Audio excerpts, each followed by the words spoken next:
A prominent South Carolina lawyer and member of a well-known legal dynasty made headlines in 2021 following the murder of his wife Maggie and son Paul. The brutal killings took place at the family's sprawling estate in Islandton, South Carolina on June 7, 2021. Initial reports indicate that Maggie and Paul had been fatally shot, with Alec finding their bodies when he returned home that evening. However, as the investigation progressed, numerous questions were raised about the circumstances regarding their deaths. Alec's behavior in the aftermath of the killings also raised suspicions, with some noting that he appeared to be more concerned about the potential loss of his family's reputation than the loss of his wife and son. As the investigators delved deeper into the case, they began to uncover a web of lies and deceit that suggested Alec himself may have been involved in the murders. In September 2021, he was arrested and charged with multiple counts, including insurance fraud, conspiracy to commit insurance fraud, and filing a false police report.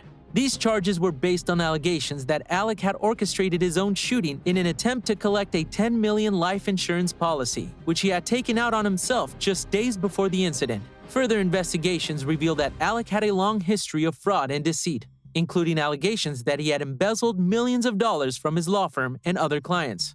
As the evidence mounted against him, Alec eventually confessed to his role in the murders of his wife and son, citing financial and personal problems as motivation. Alec's trial is set to begin in May 2022, when he faces a range of charges including murder, conspiracy to commit murder, and obstruction of justice.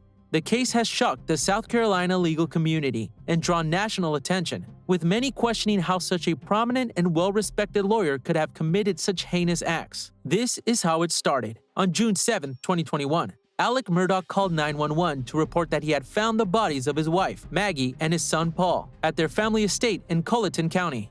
He claimed that he had just returned from a trip and discovered the gruesome scene.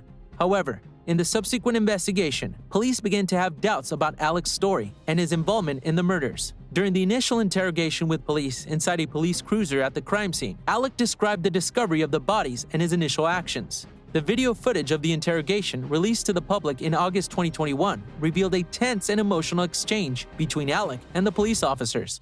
Alec told the officers that he had just returned home from being out of town for the weekend and had discovered his wife and son's bodies when he went to check on them, and then began to look for his other son, Buster, who was also living on the property. He claimed that he found Buster unharmed and quickly drove him away from the scene to ensure his safety. However, the police officers began to question Alec's story when they noticed that his clothes and shoes were not consistent with the muddy and bloody scene where the bodies were found. They also noted that Alec seemed to be more concerned about his own safety and the potential danger to his family's reputation than the loss of his wife and son. Throughout the interrogation, Alec grew increasingly agitated and defensive, at times raising his voice and speaking in a confrontational manner. He repeatedly denied any involvement in the murders and insisted that he was cooperating fully with the investigation.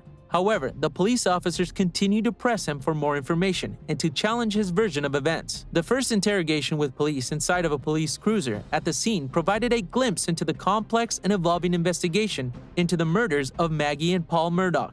While Alec maintained his innocence during the interrogation, his behavior and the inconsistencies in his story raised red flags for the police, ultimately leading to his arrest and subsequent indictment on multiple charges. During the trial, the South Carolina Law Enforcement Division detective testified about the blood evidence found on and around the bodies of Maggie and Paul Murdock. The detective stated that there was a significant amount of blood found at the scene, indicating a violent struggle had taken place. The detective also testified about the absence of blood on Alec Murdaugh's clothing or person, despite him being the one who discovered the bodies. This raised suspicion and led investigators to question Murdaugh's account of the events. The detective explained that blood splatter analysis was used to determine the direction and force of the bloodshed, which helped them to piece together what had happened at the crime scene. The evidence showed that Maggie and Paul had been shot multiple times with a shotgun and a .410 caliber firearm, and that Paul had also sustained blunt force trauma to the head. The detective's testimony also revealed that there was evidence of a cover-up at the crime scene. Alec Murdaugh had moved his son's body to a different location and removed evidence from the scene, including the shell casings from the guns used in the murder. The detective's testimony was crucial in establishing the facts of the case and in implicating Alec Murdaugh in the murder of his wife and son. The blood evidence and absence of blood on Murdaugh's person created a strong circumstantial case against him, which was further supported by other evidence gathered during the investigation. In the trial of Alec Murdaugh, both the defense and prosecution presented differing interpretations of the evidence. One of the key points of contention was, as mentioned earlier, the lack of blood on Murdock's clothing. The prosecution argued that this was highly suspicious and suggested that Murdock may have changed his clothes or even cleaned himself up after the murders. In contrast, the defense argued that there could be many innocent explanations for the lack of blood, such as Murdock not coming into contact with the blood, or the blood being too minimal to transfer onto his clothing. Another piece of evidence that was heavily debated was the few strands of brown hair found in Maggie's hand. The prosecution argued that this was significant evidence that Murdock was a killer, as he had brown hair, and it was unlikely that Maggie would have been holding onto someone else's hair at the time of her death. The defense, on the other hand, argued that this evidence was not conclusive and could be explained in many ways. They suggested that the hair could have been transferred to Maggie's hand during a struggle, or could have belonged to someone else who had been in contact with her before her death. The prosecution also highlighted the fact that Murdock had a motive for the killings, as he stood to gain a large sum of money from his family's estate if his wife and son were no longer alive. In response, the defense argued that the motive alone was not enough to prove guilt, and that there was no direct evidence linking Murdock to the murders.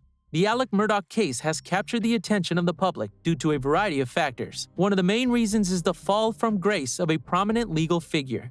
Alec Murdaugh was a well-known and highly respected attorney in South Carolina, coming from a family with a long legacy of legal experts. His alleged involvement in the murders of his wife and son has shocked many in the legal community, tarnishing his family's reputation and causing disbelief among his peers. The convoluted nature of the case has also attracted public interest, with multiple layers of alleged criminal activity, including the unsolved murders of Murdock's wife and son, insurance fraud, and a botched assisted suicide plot. The case is complex and difficult to unravel. The details that have emerged in the investigation have left many with more questions than answers, making it a mystery that has captured the public's imagination. Furthermore, the sensational aspects of the case, including allegations of a powerful and wealthy family using their influence to avoid consequences, have only added to the intrigue. This has led to speculation about how much influence Alec Murdaugh may have had in the legal system, and whether he was able to use it to his advantage. The involvement of a prominent family and the alleged abuse of power added an extra layer of interest to the case. The criminal justice system often relies heavily on scientific evidence and techniques to aid in investigation and trials. One such technique used in the Alec Murdaugh case was cell phone pinging. This technique involves tracing the location of a cell phone based on the signals it sends and receives from nearby cell towers. In the case of Murdock, investigators used cell phone pinging to track his movements on the day of the murders and to establish a timeline of events. Blood evidence was also a significant factor in the case. The South Carolina Law Enforcement Division detective testified about the blood found on and around the bodies, as well as the absence of blood on Murdock's clothing. The interpretation of this evidence became a point of contention between the defense and prosecution, with the defense arguing that the lack of blood on Murdock's clothes was evidence that he did not commit the murders, while the prosecution argued that he could have changed his clothes after committing the crime.